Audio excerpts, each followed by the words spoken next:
അന്നകര തൃക്കുലശേഖരപുരം അന്നപൂർണേശ്വരി ക്ഷേത്രത്തിലെ ചുമർ ചിത്രങ്ങൾ പ്രശസ്ത ചരിത്രകാരൻ ഡോക്ടർ MG ശശിഭൂഷൺ സന്ദർശിച്ചു.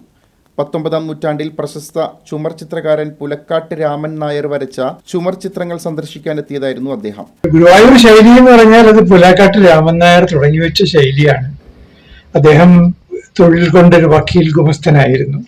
പക്ഷേ ചിത്രങ്ങൾ വരയ്ക്കുന്നതിന് വലിയ താല്പര്യമുള്ള ആളായിരുന്നു.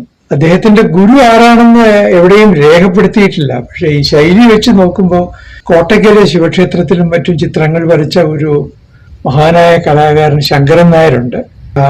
അദ്ദേഹം എളങ്ങമരം ശങ്കരൻ നായർ, എളങ്ങമരമെന്നും എളങ്ങമഠമെന്നും പറയാം. ആ ശങ്കരൻ നായരുടെ ശിഷ്യനാണ്.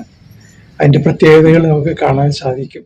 വർഷങ്ങൾക്ക് മുമ്പ് ക്ഷേത്രത്തിലെ ചിത്രങ്ങൾക്ക് നാശം സംഭവിക്കുകയും ഒരു ഭാഗത്തെ ചിത്രങ്ങൾ വെള്ളപൂശി കളയുകയും ചെയ്തിരുന്നു. ഗുരുവായൂർ ദേവസ്വം ചുമർ ചിത്ര പഠന കേന്ദ്രം പ്രിൻസിപ്പൽ M. നളിൻ ബാബു, ക്ഷേത്രം trustee board chairman advocate ES. Sreelal, Shibu എന്നിവർ സന്നിഹിതരായി.